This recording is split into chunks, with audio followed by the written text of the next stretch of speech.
परम सन्मानियो गुरु रूप गुरु खालसा साध संगत जी, वाहिगुरु जी का खालसा वाहिगुरु जी की फतेह। कलयुग विच पसरे होए झूठ, पाखंड, अधर्म ਅਤੇ ਜ਼ੁਲਮ ਨੂੰ ਮਿਟਾਉਣ ਖਾਤਰ ਅਗਿਆਨਤਾ ਅਤੇ ਭਰਮਾਂ ਦੇ ਅੰਧੇਰੇ ਵਿੱਚ ਫਸੇ ਮਨੁੱਖਾਂ ਨੂੰ ਗਿਆਨ ਰੂਪੀ ਚਾਨਣ ਦੇ ਕੇ ਸਿੱਧੇ ਰਸਤੇ ਪਾਉਣ ਲਈ ਜਦੋਂ ਸ੍ਰੀ ਗੁਰੂ ਨਾਨਕ ਦੇਵ ਜੀ ਮਹਾਰਾਜ ਨੇ ਪਹਿਲੀ ਉਦਾਸੀ ਧਾਰਨ ਕੀਤੀ ਤਾਂ ਸੁਲਤਾਨਪੁਰ ਲੋਧੀ ਤੋਂ ਚੱਲ ਕੇ ਕੁਰੂਕਸ਼ੇਤਰ, ਹਰਿਦੁਆਰ, ਦਿੱਲੀ, ਅਲੀਗੜ੍ਹ, ਕਾਨਪੁਰ, ਲਖਨਊ, ਪ੍ਰਯਾਗ ਆਦਿ ਕਈ ਥਾਵਾਂ ਤੋਂ ਹੁੰਦੇ ਹੋਏ ਲੋਕਾਂ ਨੂੰ ਸੱਚੇ ਅਕਾਲ ਪੁਰਖ ਵਾਹਿਗੁਰੂ ਨਾਲ ਜੋੜਦੇ ਹੋਏ ਅਤੇ ਸੱਚਾ ਉਪਦੇਸ਼ ਦਿੰਦੇ ਹੋਏ ਸ਼ਿਵਰਾਤਰੀ ਦੇ ਮਹਾਨ ਤਿਉਹਾਰ ਦੇ ਦਿਨ ਸੰਮਤ 1563 ਬਿਕਰਮੀ ਵਿੱਚ ਕਾਂਸ਼ੀ ਦੀ ਧਰਤੀ 'ਤੇ ਭਾਈ ਮਰਦਾਨੇ ਅਤੇ ਭਾਈ ਬਾਲਾ ਜੀ ਸਹਿਤ ਆਚਰਨ ਪਾਏ। ਸ਼ਹਿਰ ਤੋਂ ਬਾਹਰ ਇੱਕ ਰਮਣੀਕ ਬਾਗ ਵਿੱਚ ਬਣੇ ਹੋਏ ਇੱਕ ਥੜੇ 'ਤੇ ਬਿਰਾਜਮਾਨ ਹੋਏ ਭਾਈ ਮਰਦਾਨੇ ਨੇ ਪੁੱਛਿਆ, ਮਹਾਰਾਜ ਜੀ, ਇਹ ਸੁੰਦਰ ਅਤੇ ਪ੍ਰਫੁੱਲਿਤ ਬਾਗ ਕਿਸ ਦਾ ਹੈ? ਇਸ ਦਾ ਮਾਲਕ ਕੌਣ ਹੈ?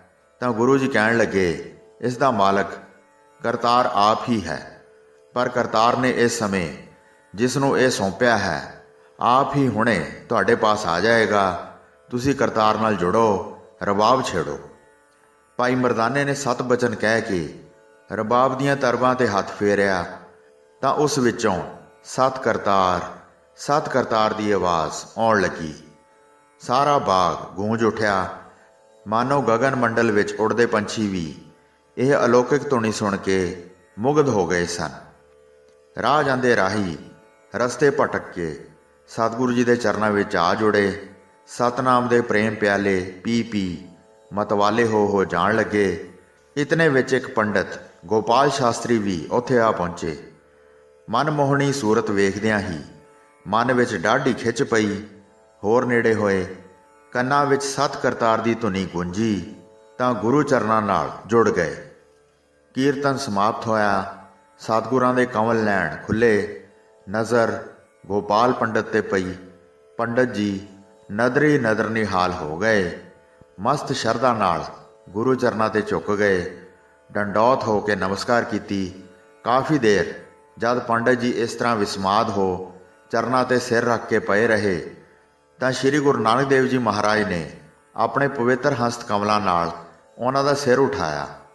ਕਾਫੀ ਸਮਾਂ ਪ੍ਰੇਮ ਦੇ ਵਾਤਾਵਰਨ ਵਿੱਚ ਬਚਨ ਬਿਲਾਸ ਤੇ ਵਿਚਾਰ ਵਟਾਂਦਰੇ ਹੁੰਦੇ ਰਹੇ। ਪੰਡਤ ਜੀ ਨੇ ਪ੍ਰਸ਼ਨ ਕੀਤਾ, ਮਹਾਰਾਜ ਜੀ, ਆਪ ਜੀ ਪੂਜਾ ਕਿਸ ਤਰ੍ਹਾਂ ਕਰਦੇ ਹੋ? ਸਾਲਗ੍ਰਾਮ, ਤੁਲਸੀ, ਮਾਲਾ ਆਦਿ ਕੁਝ ਵੀ ਆਪ ਜੀ ਦੇ ਪਾਸ ਨਹੀਂ ਹੈ। ਸਤਿਗੁਰੂ ਜੀ ਦਾ ਇਸ਼ਾਰਾ ਪਾ ਕੇ ਭਾਈ ਮਰਦਾਨੇ ਨੇ ਰਬਾਬ ਨੂੰ ਬਸੰਤ ਹਿੰਡੋਲ ਰਾਗ ਵਿੱਚ ਤੁਣਕਾਇਆ ਤੇ ਬਾਬਾ ਜੀ ਨੇ ਆਪਣੇ ਰਸੀਲੇ ਗਲੇ ਵਿੱਚੋਂ ਇਉਂ ਗਾਇਨ ਕੀਤਾ, ਸਾਲਗ੍ਰਾਮ ਬਿਪ ਪੂਜ ਮਨਾਵੋ, ਸੁਕ੍ਰਿਤ ਤੁਲਸੀ ਮਾਲਾ, ਰਾਮ ਨਾਮ ਜਪ ਬੇੜਾ ਬਾਂਧੋ, ਦਇਆ ਕਰੋ ਦਇਆਲਾ। ਪੰਡਤ ਜੀ, ਤੁਹਾਡਾ ਸਾਲਗ੍ਰਾਮ ਦਾ ਪੂਜਣਾ ਅਤੇ ਤੁਲਸੀ ਦੀ ਮਾਲਾ ਦਾ ਪਹਿਨਣਾ ਆਦਿ ਕਲਰ ਵਾਲੀ ਪੈਲੀ ਨੂੰ ਸਿੰਜਣ ਜਾਂ ਕੱਚੀ ਢਹਿ ਰਹੀ ਕੰਧ ਪਰ ਚੂਨਾ ਥੱਪਣ ਨਿਆਈ ਹੈ। ਐਸਾ ਕਰਕੇ ਜਨਮ ਕਿਉਂ ਗਵਾ ਰਹੇ ਹੋ? ਜੇ ਸੰਸਾਰ ਸਾਗਰ ਤੋਂ ਪਾਰ ਹੋਣਾ ਚਾਹੁੰਦੇ ਹੋ ਤਾਂ ਸੁਚੱਜੀ ਕਿਰਤ ਅਤੇ ਰਾਮ ਨਾਮ ਦੇ ਸਿਮਰਨ ਦਾ ਬੇੜਾ ਬੰਨੋ। ਉਸ ਰਾਹੀਂ ਤੁਸੀਂ ਭਵ ਸਾਗਰ ਤੋਂ ਪਾਰ ਹੋ ਸਕੋਗੇ। ਪੰਡਤ ਜੀ ਨੇ ਸ਼ੰਕਾ ਕੀਤੀ ਤੇ ਕਿਹਾ, ਮਹਾਰਾਜ ਜੀ, ਜੇ ਸਾਡੇ ਸਾਲਗ੍ਰਾਮ ਅਤੇ ਤੁਲਸੀ ਮਾਲਾ ਕਲਰਾ ਸਿੰਜਣ ਤੁਲ ਹਨ ਤਾਂ ਤੁਹਾਡੇ ਖਿਆਲ ਵਿੱਚ ਸਫਲ ਸਿੰਚਣ ਕਿਹੜਾ ਹੈ?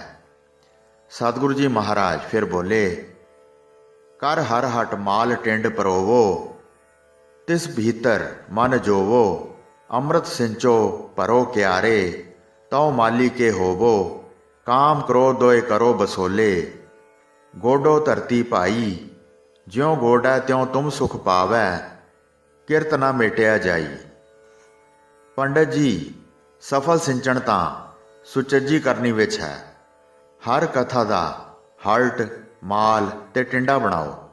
ਇਹ ਹਲਟ ਨੂੰ ਚਲਾਉਣ ਲਈ ਆਪਣਾ ਮਨ ਜੋਵੋ, ਅਰਥਾਤ ਤੁਹਾਡੇ ਮਨ ਅੰਦਰ ਆਪਣੇ ਹੱਥੀਂ ਨੇਕ ਕਰਨੀ ਕਰਨ ਦਾ ਉਮਾ ਹੋਵੇ।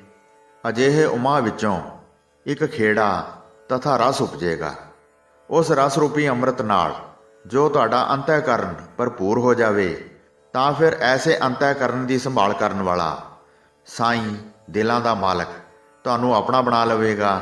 ਜਦੋਂ ਤੁਸੀਂ ਮਾਲਕ ਦੇ ਹੋ ਗਏ ਤਾਂ ਕਾਮ, ਕ੍ਰੋਧ ਆਦਿਕ ਜੋ ਤੁਹਾਡੇ ਅੰਮ੍ਰਿਤ ਨੂੰ ਲੁੱਟ ਲੈ ਜਾਂਦੇ ਹਨ, ਤੁਹਾਡੇ ਗੋਲੇ ਹੋ ਕੇ ਰਹਿਣਗੇ। ਸਗੋਂ ਜਿਵੇਂ ਖੁਰਪਿਆਂ ਨਾਲ ਧਰਤੀ ਗੋਡ ਕੇ ਪੈਲੀ ਵਿੱਚੋਂ ਘਾਸ ਫੂਸ ਤੇ ਵਾਧੂ ਬੂਟੀਆਂ ਪੁੱਟ ਦਿੱਤੀਆਂ ਜਾਂਦੀਆਂ ਹਨ, ਆਪਣੇ ਉਗਾਏ ਫਸਲ ਦੀ ਸੰਭਾਲ ਕੀਤੀ ਜਾਂਦੀ ਹੈ, ਇਵੇਂ ਹੀ ਤੁਹਾਡੇ ਅੰਦਰ ਦਾ ਕਾਮ, ਖੁਆਇਸ਼ਾਂ, ਅੰਮ੍ਰਿਤ ਰੂਪੀ ਫਸਲ ਦੀ ਸੰਭਾਲ ਅਤੇ ਕ੍ਰੋਧ ਰੂਪੀ ਜੜੀ ਬੂਟੀਆਂ ਮੰਦੀਆਂ ਵਾਸ਼ਨਾਵਾਂ ਦੇ ਨਾਸ਼ ਕਰਨ ਵੱਲ ਲੱਗ ਜਾਣਗੇ। ਇਸ ਤਰ੍ਹਾਂ ਕਾਮ, ਕ੍ਰੋਧ ਆਦਿ ਦੁਸ਼ਟ ਸ਼ਕਤੀਆਂ ਵੀ ਤੁਹਾਡੀ ਸੇਵਾ ਵਿੱਚ ਲੱਗ ਜਾਣਗੀਆਂ। ਜਦੋਂ ਤੁਸੀਂ ਆਪਣੇ ਅੰਤਰਾਤਮੇ ਐਸੀ ਗੁਡਾਈ ਕਰੋਗੇ ਤਾਂ ਤੁਸੀਂ ਸੁਖ ਪਾਓਗੇ ਅਤੇ ਤੁਹਾਡੀ ਇਸ ਪ੍ਰਕਾਰ ਦੀ ਕੀਤੀ ਕਿਰਤ ਕਦੀ ਵੀ ਅਜਾਈ ਨਹੀਂ ਜਾਏਗੀ। ਪੰਡਤ ਜੀ ਦੀ ਤਸੱਲੀ ਹੋ ਗਈ। ਬਹੁਤ ਪ੍ਰਭਾਵਿਤ ਹੋਏ ਤਾਂ ਗੁਰੂ ਜੀ ਨੇ ਇਸ ਸ਼ਬਦ ਦੀਆਂ ਆਖਰੀ ਪੰਕਤੀਆਂ ਉਚਾਰੀਆਂ। ਬਗਲੇ ਤੇ ਫੁਨ ਹੰਸਲਾ ਹੋਵੇ, ਜੇ ਤੂੰ ਕਰੇ ਦਿਆਲਾ, ਪ੍ਰਣਵਤ ਨਾਨਕ ਦਾਸਨ ਦਾਸਾ, ਦਇਆ ਕਰੋ ਦਿਆਲਾ। ਇਸ ਤਰ੍ਹਾਂ ਬਗਲੇ, ਨੀਚ ਮਨੁੱਖ ਵੀ ਹੰਸ, ਉੱਤਮ ਪੁਰਸ਼ ਬਣ ਜਾਂਦੇ ਹਨ। ਪਰ ਹੇ ਪ੍ਰਭੂ, ਇਹ ਤਾਂ ਹੀ ਸੰਭਵ ਹੋ ਸਕਦਾ ਹੈ ਜੇ ਤੂੰ ਦਇਆ ਕਰੇ। ਮੇਰੀ ਦਾਸਾਂ ਦੇ ਦਾਸ ਨਾਨਕ ਦੀ ਤਾਂ ਇਹੋ ਬੇਨਤੀ ਹੈ ਕਿ ਹੇ ਮਿਹਰਬਾਨ ਪ੍ਰਭੂ, ਅਸਾਂ ਜੀਵਾਂ ਉੱਤੇ ਵੀ ਤੂੰ ਦਇਆ ਦ੍ਰਿਸ਼ਟੀ ਰੱਖ। ਇਹ ਸੁਣ ਕੇ ਪੰਡਤ ਜੀ ਗਦਗਦ ਹੋ ਗਏ। ਅਗਿਆਨ ਦਾ ਅੰਧੇਰਾ ਦੂਰ ਹੋ ਗਿਆ, ਆਤਮਾ ਨਿਰਮਲ ਹੋ ਗਈ। ਸਤਿਗੁਰੂ ਜੀ ਦੇ ਪੂਰਨ ਸ਼ਰਧਾਲੂ ਅਤੇ ਅਨੰਨ ਸੇਵਕ ਬਣ ਗਏ। ਪ੍ਰਸੰਨ ਚਿੱਤ ਹੋ ਕੇ ਬੇਨਤੀ ਕੀਤੀ, ਹੇ ਜਗਤ ਉਧਾਰ ਪਿਤਾ ਜੀ, ਆਪ ਨੇ ਬੜੀ ਕਿਰਪਾਲਤਾ ਕੀਤੀ ਹੈ। ਇਸ ਕਾਂਸ਼ੀ ਨੂੰ ਭਾਗ ਲਏ ਹਨ ਅਤੇ ਦਾਸ ਨੂੰ ਨਿਵਾਜਿਆ ਹੈ। ਆਪ ਜੀ ਕੁਝ ਸਮਾਂ ਇੱਥੇ ਰਹਿ ਕੇ ਕਾਂਸ਼ੀ ਵਾਸੀਆਂ ਨੂੰ ਉਪਦੇਸ਼ ਦੇਣ ਦੀ ਕਿਰਪਾਲਤਾ ਕਰੋ। ਗੁਰੂ ਜੀ ਨੇ ਗੋਪਾਲ ਪੰਡਤ ਨੂੰ ਧੀਰਜ ਦਿੰਦੇ ਹੋਏ ਕਿਹਾ ਕਿ ਹਾਂ ਪੰਡਤ ਜੀ, ਅਸੀਂ ਕੁਝ ਸਮਾਂ ਜ਼ਰੂਰ ਇੱਥੇ ਰਹਾਂਗੇ। ਤਾਂ ਗੋਪਾਲ ਪੰਡਤ ਮਹਾਰਾਜ ਜੀ ਪਾਸੋਂ ਆਗਿਆ ਲੈ ਕੇ ਘਰ ਚਲਾ ਗਿਆ। ਗੋਪਾਲ ਪੰਡਤ ਨੇ ਘਰ ਜਾ ਕੇ ਪਰਿਵਾਰ ਨੂੰ ਖੁਸ਼ਖਬਰੀ ਸੁਣਾਈ, ਅੱਜ ਸਾਡੇ ਬਾਗ ਵਿੱਚ ਭਾਗ ਲੱਗੇ ਹਨ। ਇੱਕ ਮਨਮੋਹਣੀ ਸੂਰਤ, ਰੱਬ ਦਾ ਰੂਪ ਮਹਾਂਪੁਰਸ਼ ਉੱਥੇ ਆ ਬੈਠੇ ਹਨ, ਜਿਨ੍ਹਾਂ ਦੇ ਦਰਸ਼ਨ ਕਰਨ ਨਾਲ ਤਨ ਮਨ ਠੰਡਾ ਹੋ ਜਾਂਦਾ ਹੈ। ਇਹ ਸੁਣ ਕੇ ਦੂਜੇ ਦਿਨ ਘਰ ਦੇ ਸਭ ਪ੍ਰੇਮੀਆਂ ਨੇ ਆ ਕੇ ਦਰਸ਼ਨ ਕੀਤੇ। ਹੋਰ ਵੀ ਬਹੁਤ ਸ਼ਰਧਾਲੂਆਂ ਨੇ ਦਰਸ਼ਨ ਕੀਤੇ। ਕੀਰਤਨ ਅਤੇ ਵਾਹਿਗੁਰੂ ਨਾਲ ਜੁੜਨ ਦੇ ਉਪਦੇਸ਼ ਸਰਵਣ ਕੀਤੇ। ਇਸੇ ਤਰ੍ਹਾਂ ਇਸ ਬਾਗ ਵਿੱਚ ਹਰ ਰੋਜ਼ ਸਤਸੰਗ ਹੁੰਦਾ। ਦੂਰੋਂ ਦੂਰੋਂ ਸੰਗਤਾਂ ਆਉਣ ਲੱਗੀਆਂ। ਜੇ ਕੋਈ ਮਨੋਰਥ ਲੈ ਕੇ ਸਤਿਗੁਰੂ ਜੀ ਦੇ ਚਰਨਾਂ ਵਿੱਚ ਪੁੱਜਦਾ ਸੀ, ਸਤਿਗੁਰੂ ਜੀ ਸਭਨਾਂ ਦੀਆਂ ਇੱਛਾਵਾਂ ਪੂਰਨ ਕਰਦੇ ਸਨ। ਸਾਰੀ ਕਾਂਸ਼ੀ ਵਿੱਚ ਬਾਬਾ ਜੀ ਦੀ ਜੈ ਜੈਕਾਰ ਹੋਣ ਲੱਗ ਪਈ। ਉਸ ਸਮੇਂ ਪੰਡਤ ਚਤੁਰਦਾਸ ਨਾਮ ਦਾ ਇੱਕ ਮਹਾ ਵਿਦਵਾਨ ਕਾਂਸ਼ੀ ਵਿੱਚ ਰਹਿੰਦਾ ਸੀ, ਜਿਸ ਦੀ ਭਾਰੀ ਮਾਨਤਾ ਸੀ, ਪਰੰਤੂ ਉਸ ਨੂੰ ਹਉਮੈ ਦਾ ਦੀਰਘ ਰੋਗ ਲੱਗਾ ਹੋਇਆ ਸੀ। ਉਹ ਸਮਝਦਾ ਸੀ ਕਿ ਇਸ ਸਮੇਂ ਸੰਸਾਰ ਭਰ ਵਿੱਚ ਉਸ ਵਰਗਾ ਕੋਈ ਵਿਦਵਾਨ ਨਹੀਂ। ਇਸਨੇ ਕਈ ਵਿਦਵਾਨਾਂ ਨਾਲ ਸ਼ਸਤਰ ਅਰਥ ਰਾਹੀਂ ਵਿਜੇ ਪ੍ਰਾਪਤ ਕੀਤੀ ਸੀ। ਇਸ ਦੀ ਤਰਕ ਭਰੀ ਦਲੀਲ ਅੱਗੇ ਕੋਈ ਵੀ ਟਿਕ ਨਹੀਂ ਸੀ ਸਕਦਾ। ਉਸ ਨੂੰ ਆਪਣੀ ਵਿਦਵਤਾ 'ਤੇ ਬਹੁਤ ਮਾਣ ਅਤੇ ਹੰਕਾਰ ਸੀ। ਉਹ ਕਿਸੇ ਦੀ ਸੋਭਾ, ਮਾਣ ਅਤੇ ਪ੍ਰਤਿਸ਼ਠਾ ਵੇਖ ਕੇ ਸਹਾਰ ਨਹੀਂ ਸੀ ਸਕਦਾ ਅਤੇ ਇਸੇ ਘਮੰਡ ਕਰਕੇ ਉਹ ਹਰ ਕਿਸੇ ਦੀ ਨਿਰਾਦਰੀ ਕਰਿਆ ਕਰਦਾ ਸੀ। ਜਦੋਂ ਉਸਨੇ ਸੁਣਿਆ ਕਿ ਕਾਸ਼ੀ ਵਿੱਚ ਕੋਈ ਐਸੇ ਮਹਾਂਪੁਰਸ਼ ਆਏ ਹਨ, ਜਿਨ੍ਹਾਂ ਦੀ ਸ਼ੋਭਾ ਖੁਸ਼ਬੂ ਵਾਂਗ ਚਾਰ ਚੁਫੇਰੇ ਖਿਲਰੀ ਹੋਈ ਹੈ ਅਤੇ ਲੋਕਾਂ ਦੀ ਭੀੜ ਉਹਨਾਂ ਪਾਸ ਲੱਗੀ ਰਹਿੰਦੀ ਹੈ, ਸ਼ਰਧਾਲੂ ਉਹਨਾਂ ਦੇ ਦਰਸ਼ਨ ਕਰਕੇ ਅਤੇ ਉਹਨਾਂ ਪਾਸੋਂ ਉਪਦੇਸ਼ ਲੈ ਕੇ ਆਪਣਾ ਜੀਵਨ ਸੰਵਾਰਦੇ ਹਨ, ਤਾਂ ਪੰਡਤ ਚਤੁਰਦਾਸ ਈਰਖਾ ਦੀ ਅਗਨੀ ਨਾਲ ਜਲ ਉੱਠਿਆ ਕਿ ਐਸਾ ਕੌਣ ਆਇਆ ਹੈ। ਕੁਝ ਹੀ ਦਿਨਾਂ ਵਿੱਚ ਉਸ ਦੀ ਉਸਤਤ ਸਾਰਾ ਸ਼ਹਿਰ ਕਰਨ ਲੱਗ ਪਿਆ ਹੈ ਅਤੇ ਮੇਰਾ ਕੋਈ ਵੀ ਨਾਮ ਨਹੀਂ ਲੈਂਦਾ। ਉਸਨੇ ਆਪਣੀ ਵਿਦਵਤਾ ਦੇ ਆਸਰੇ ਸ੍ਰੀ ਗੁਰੂ ਨਾਨਕ ਦੇਵ ਜੀ ਨੂੰ ਸ਼ਸਤਰ ਅਰਥ ਵਿੱਚ ਉਲਝਾ ਕੇ ਉਹਨਾਂ ਉੱਤੇ ਵਿਜੇ ਪ੍ਰਾਪਤ ਕਰਨ ਦਾ ਪੱਕਾ ਨਿਸ਼ਚੈ ਕੀਤਾ। ਉਸ ਦਾ ਖਿਆਲ ਸੀ ਕਿ ਗੁਰੂ ਜੀ ਉਸ ਦੀ ਵਿਦਵਤਾ ਭਰੇ ਪ੍ਰਸ਼ਨਾਂ ਦੇ ਉੱਤਰ ਨਹੀਂ ਦੇ ਸਕਣਗੇ ਅਤੇ ਲੋਕੀ ਉਹਨਾਂ ਦੀ ਉਪਮਾ ਕਰਨੋਂ ਹਟ ਜਾਣਗੇ। ਫਿਰ ਇਸ ਦੀ ਆਪਣੀ ਮਾਨਤਾ ਕਾਇਮ ਹੋ ਜਾਏਗੀ। ਇਹ ਵਿਚਾਰਾਂ ਕਰਦਾ ਹੋਇਆ ਪੰਡਤ ਚਤੁਰਦਾਸ ਆਪਣੇ ਕਈ ਸੰਗੀ ਸਾਥੀਆਂ ਸਹਿਤ ਇੱਕ ਦਿਨ ਗੁਰੂ ਜੀ ਦੇ ਪਾਸ ਪੁੱਜਾ। ਪੰਡਤ ਚਤੁਰਦਾਸ ਨੇ ਜਦੋਂ ਗੁਰੂ ਮਹਾਰਾਜ ਜੀ ਦੇ ਤੇਜਸਵੀ ਚਿਹਰੇ ਤੇ ਨੂਰ ਡਲਕਾ ਮਾਰਦਾ ਵੇਖਿਆ ਤਾਂ ਉਸਦੇ ਹਿਰਦੇ ਤੋਂ ਜਨਮਾਂ ਜਨਮਾਂਤਰਾਂ ਦੀ ਮੈਲ ਉਤਰਨੀ ਸ਼ੁਰੂ ਹੋ ਗਈ। ਗੁਰੂ ਮਹਾਰਾਜ ਜੀ ਦੀ ਇੱਕੋ ਤੱਕਣੀ ਨਾਲ ਹੀ ਉਹ ਆਪਾ ਭੁੱਲ ਗਿਆ, ਮਨ ਸ਼ਾਂਤ ਹੋ ਗਿਆ। ਪਰੰਤੂ ਅਜੇ ਕੁਝ ਕਸਰ ਬਾਕੀ ਸੀ। ਹਉਮੈ ਦਾ ਕੰਡਾ ਅਜੇ ਕੁਝ ਰੜਕਾ ਮਾਰ ਰਿਹਾ ਸੀ। ਸਿਨੇਮਰ ਅਵਸਥਾ ਵਿੱਚ ਕਹਿਣ ਲੱਗਾ ਕਿ ਮਹਾਰਾਜ ਜੀ, ਮੈਂ ਆਪ ਜੀ ਨਾਲ ਕੁਝ ਪ੍ਰਸ਼ਨ ਉੱਤਰ ਕਰਨ ਲਈ ਆਇਆ ਹਾਂ। ਆਗਿਆ ਹੋਵੇ ਤਾਂ ਕੁਝ ਪ੍ਰਸ਼ਨ ਕਰਾਂ। ਗੁਰੂ ਜੀ ਨੇ ਕਿਹਾ, ਪੰਡਤ ਚਤੁਰਦਾਸ ਜੀ, ਤੁਸੀਂ ਜੇਕਰ ਕੁਝ ਪ੍ਰਸ਼ਨ ਉੱਤਰ ਕਰਨੇ ਹੀ ਹਨ ਤਾਂ ਇਸ ਬਾਗ ਦੇ ਅੰਦਰ ਇੱਕ ਕੁੱਤਾ ਹੈ। ਕਿਸੇ ਸਮੇਂ ਉਹ ਵੀ ਇੱਥੇ ਦਾ ਇੱਕ ਭਾਰੀ ਵਿਦਵਾਨ ਪੰਡਤ ਸੀ, ਪਰੰਤੂ ਕਿਸੇ ਕਾਰਨ ਕਰਕੇ ਹੁਣ ਕੁੱਤੇ ਦੀ ਜੂਨ ਭੋਗ ਰਿਹਾ ਹੈ। ਤੁਸੀਂ ਉਸ ਨੂੰ ਇੱਥੇ ਲਿਆਓ ਤਾਂ ਉਹ ਤੁਹਾਡੇ ਸਾਰੇ ਪ੍ਰਸ਼ਨਾਂ ਦਾ ਉੱਤਰ ਦੇਵੇਗਾ। ਅਸੀਂ ਤਾਂ ਇਹਨਾਂ ਵਾਦ ਵਿਵਾਦਾਂ ਵਾਲੇ ਝਗੜਿਆਂ ਵਿੱਚ ਨਹੀਂ ਪੈਣਾ। ਇਹ ਬਚਨ ਸੁਣ ਪੰਡਤ ਚਤੁਰਦਾਸ ਹੈਰਾਨ ਹੋ ਗਿਆ। ਸੋਚਣ ਲੱਗਾ ਕਿ ਇਹ ਮੇਰੇ ਨਾਲ ਮਖੌਲ ਕਰ ਰਹੇ ਹਨ। ਕਹਿਣ ਲੱਗਾ, ਮਹਾਰਾਜ ਜੀ, ਇਹ ਕਿਵੇਂ ਹੋ ਸਕਦਾ ਹੈ? ਕੁੱਤਾ ਵੀ ਕਦੀ ਕਿਸੇ ਦੇ ਪ੍ਰਸ਼ਨਾਂ ਦੇ ਉੱਤਰ ਦੇ ਸਕਦਾ ਹੈ? ਮਹਾਰਾਜ ਜੀ ਨੇ ਕਿਹਾ ਕਿ ਜਾਓ, ਤੁਸੀਂ ਉਸ ਨੂੰ ਸਾਡੇ ਪਾਸ ਲੈ ਕੇ ਆਓ। ਮਹਾਰਾਜ ਜੀ ਦਾ ਇਸ਼ਾਰਾ ਪਾ ਕੇ ਪੰਡਤ ਜੀ ਕੁਝ ਕਦਮਾਂ ਦੀ ਵਿੱਥ ਤੇ ਗਏ ਤਾਂ ਇੱਕ ਕੁੱਤਾ ਬੈਠਾ ਨਜ਼ਰ ਆਇਆ। ਉਸ ਨੂੰ ਆਣ ਹਾਜ਼ਰ ਕੀਤਾ। ਜਦੋਂ ਗੁਰੂ ਨਾਨਕ ਦੇਵ ਜੀ ਨੇ ਕਿਰਪਾ ਦ੍ਰਿਸ਼ਟੀ ਦੁਆਰਾ ਕੁੱਤੇ ਵੱਲ ਤੱਕਿਆ ਤਾਂ ਵੇਖਦਿਆਂ ਹੀ ਉਹ ਇੱਕ ਸੁੰਦਰ ਸਰੂਪ, ਧੋਤੀ, ਜੰਝੂ, ਤਿਲਕ ਮਾਲਾ ਆਦਿ ਚਿੰਨ੍ਹਾਂ ਵਾਲਾ ਇੱਕ ਵਿਦਵਾਨ ਪੰਡਤ ਬੈਠਾ ਨਜ਼ਰ ਆਉਣ ਲੱਗਾ। ਸਾਰੇ ਪੰਡਤ ਅਤੇ ਹੋਰ ਲੋਕੀ ਹੈਰਾਨ ਹੋ ਗਏ ਕਿ ਇਹ ਕੀ ਅਚਰਜ ਕੌਤਕ ਹੋਇਆ ਹੈ, ਪਰ ਸਮਝ ਕੁਝ ਨਾ ਆਵੇ। ਸਾਰੇ ਹੱਥ ਜੋੜ ਕੇ ਬੇਨਤੀ ਕਰਨ ਲੱਗੇ ਕਿ ਮਹਾਰਾਜ ਜੀ, ਇਹ ਕੀ ਕੌਤਕ ਹੈ? ਇਹ ਕੁੱਤੇ ਦੇ ਰੂਪ ਵਿੱਚ ਆਇਆ ਹੈ, ਪਰ ਹੁਣ ਇਸ ਦਾ ਰੂਪ ਬਦਲ ਕੇ ਇਉਂ ਪ੍ਰਤੀਤ ਹੋ ਰਿਹਾ ਹੈ ਕਿ ਕੋਈ ਪੰਡਤ ਜੀ ਮਹਾਰਾਜ ਬੈਠੇ ਹਨ। ਕਿਰਪਾ ਕਰਕੇ ਦੱਸੋ ਕਿ ਅਸੀਂ ਕੋਈ ਸੁਪਨਾ ਤਾਂ ਨਹੀਂ ਵੇਖ ਰਹੇ। ਗੁਰੂ ਮਹਾਰਾਜ ਜੀ ਮੁਸਕਰਾਏ। ਆਖਿਆ ਕਿ ਇਸ ਨੂੰ ਪੁੱਛੋ, ਇਹ ਤੁਹਾਨੂੰ ਸਭ ਕੁਝ ਦੱਸੇਗਾ। ਤਾਂ ਪੰਡਤਾਂ ਨੇ ਉਸ ਨੂੰ ਪੁੱਛਿਆ ਕਿ ਆਪ ਕੌਣ ਹੋ? ਉਸਨੇ ਇਉਂ ਕਹਿਣਾ ਸ਼ੁਰੂ ਕੀਤਾ, ਕਿਸੇ ਸਮੇਂ ਮੈਂ ਵੀ ਇਸੇ ਕਾਸ਼ੀ ਦਾ ਰਹਿਣ ਵਾਲਾ ਆਪਣੇ ਸਮੇਂ ਦਾ ਇੱਕ ਵਿਦਵਾਨ ਪੰਡਤ ਸੀ। ਮੇਰਾ ਵੀ ਤੁਹਾਡੇ ਵਾਂਗ ਇਹੋ ਕਰਮ ਸੀ ਕਿ ਜੇ ਕੋਈ ਮਹਾਂਪੁਰਸ਼, ਸਾਧੂ, ਸੰਤ, ਮਹਾਤਮਾ, ਜੋਗੀ, ਸੰਨਿਆਸੀ ਇੱਥੇ ਆਉਂਦਾ ਸੀ, ਮੈਂ ਆਪਣੇ ਈਰਖਾਲੂ ਸੁਭਾਅ ਕਰਕੇ ਇੱਥੇ ਟਿਕਣ ਨਹੀਂ ਸੀ ਦਿੰਦਾ। ਸ਼ਸਤਰਾਰਥ ਰਾਹੀਂ ਉਹਨਾਂ ਨੂੰ ਨਿਰਉੱਤਰ ਕਰਕੇ ਕਾਸ਼ੀ ਨਗਰ ਚੋਂ ਨਠਾ ਦਿੰਦਾ ਸੀ। ਇੱਕ ਸਮੇਂ ਇੱਕ ਮਹਾਂਪੁਰਸ਼ ਇੱਥੇ ਆਏ। ਉਹਨਾਂ ਨਾਲ ਪ੍ਰਸ਼ਨ ਉੱਤਰ ਕਰਦਿਆਂ ਕਾਫੀ ਸਮਾਂ ਬਤੀਤ ਹੋ ਗਿਆ, ਪਰ ਫਿਰ ਵੀ ਮੈਂ ਉਹਨਾਂ ਦਾ ਖਹਿੜਾ ਛੱਡਣ ਵਿੱਚ ਨਹੀਂ ਸੀ ਆਉਂਦਾ। ਤਾਂ ਸਹਿਜ ਸੁਭਾਅ ਹੀ ਉਹਨਾਂ ਦੇ ਮੁਖ ਤੋਂ ਨਿਕਲ ਗਿਆ ਕਿ ਕਿਉਂ ਕੁੱਤਿਆਂ ਦੀ ਤਰ੍ਹਾਂ ਭੌਂਕਦਾ ਹੈ। ਇਹ ਬਚਨ ਸੁਣ ਕੇ ਮੈਂ ਸਮਝਿਆ ਕਿ ਮੈਨੂੰ ਸਰਾਪ ਮਿਲ ਗਿਆ ਹੈ। ਮਹਾਂਪੁਰਸ਼ਾਂ ਤੋਂ ਖਿਮਾ ਦਾ ਯਾਚਕ ਹੋਇਆ, ਪਰੰਤੂ ਹੁਣ ਕੀ ਹੋ ਸਕਦਾ ਸੀ। ਮਹਾਂਪੁਰਸ਼ ਕਹਿਣ ਲੱਗੇ ਕਿ ਤੈਨੂੰ ਹੁਣ ਕੁੱਤੇ ਦੀ ਜੂਨ ਅਵਸ਼ਯ ਹੀ ਭੋਗਣੀ ਪਵੇਗੀ।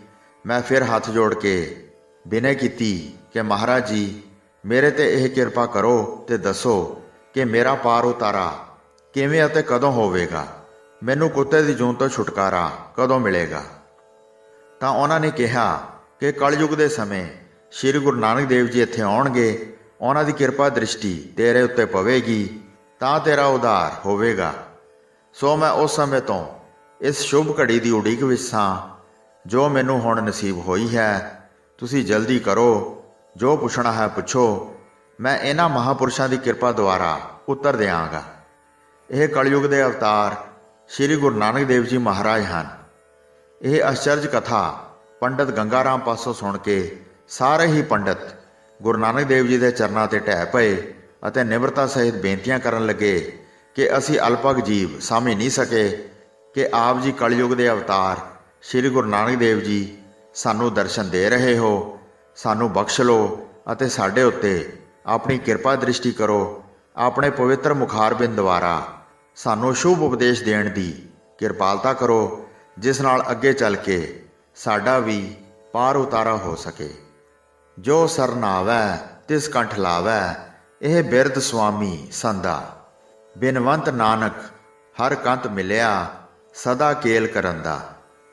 ਗੁਰੂ ਮਹਾਰਾਜ ਜੀ ਨੇ ਉਹਨਾਂ ਨੂੰ ਸੱਤਿਆ ਧਰਮ ਦਾ ਉਪਦੇਸ਼ ਦਿੰਦੇ ਹੋਏ ਕਿਹਾ ਕਿ ਪੰਡਤ ਜੀ, ਤੁਸੀਂ ਦਿਖਾਵੇ ਮਾਤਰ ਕਰਮ ਕਾਂਡ ਕਰ ਰਹੇ ਹੋ ਅਤੇ ਸਧਾਰਨ ਲੋਕਾਂ ਨੂੰ ਭਰਮਾਂ ਭੁਲੇਖਿਆਂ ਵਿੱਚ ਪਾ ਰਹੇ ਹੋ। ਇਹਨਾਂ ਕਰਮਾਂ ਕਾਂਡਾਂ ਰਾਹੀਂ ਮੁਕਤੀ ਦੀ ਪ੍ਰਾਪਤੀ ਨਹੀਂ ਹੋ ਸਕਦੀ ਜਦ ਤੱਕ ਤੁਸੀਂ ਵਾਹਿਗੁਰੂ ਦਾ ਧਿਆਨ ਧਰ ਕੇ ਸਿਮਰਨ ਨਹੀਂ ਕਰੋਗੇ। ਪੰਡਤ ਚਤੁਰਦਾਸ ਕਹਿਣ ਲੱਗਾ ਕਿ ਮਹਾਰਾਜ ਜੀ, ਕਿਹੜੇ ਕਰਮ ਦਿਖਾਵੇ ਦੇ ਅਤੇ ਕਿਹੜੇ ਕਰਮ ਸੱਚੇ ਹਨ?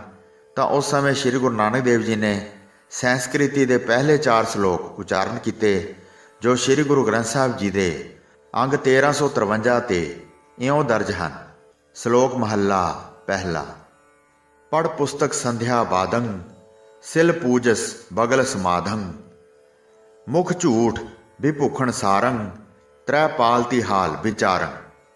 ਗੁਰੂ ਜੀ ਮਹਾਰਾਜ ਜੀ ਦੇ ਮੁਖਾਰਬਿੰਦ ਤੋਂ ਇਹ ਦੈਵੀ ਅਤੇ ਸੰਸਾਰ ਸਮੁੰਦਰ ਤੋਂ ਪਾਰ ਕਰਨ ਵਾਲੀ ਅਲੌਕਿਕ ਬਾਣੀ ਸਰਵਣ ਕਰਨ ਦੀ ਦੇਰ ਸੀ ਕਿ ਸਭ ਦੇ ਸੀਸ ਨਿਮਰਤਾ ਤੇ ਸ਼ਰਧਾ ਦੇ ਨਾਲ ਸ੍ਰੀ ਗੁਰੂ ਨਾਨਕ ਦੇਵ ਜੀ ਦੇ ਚਰਨਾਂ ਤੇ ਝੁਕ ਗਏ।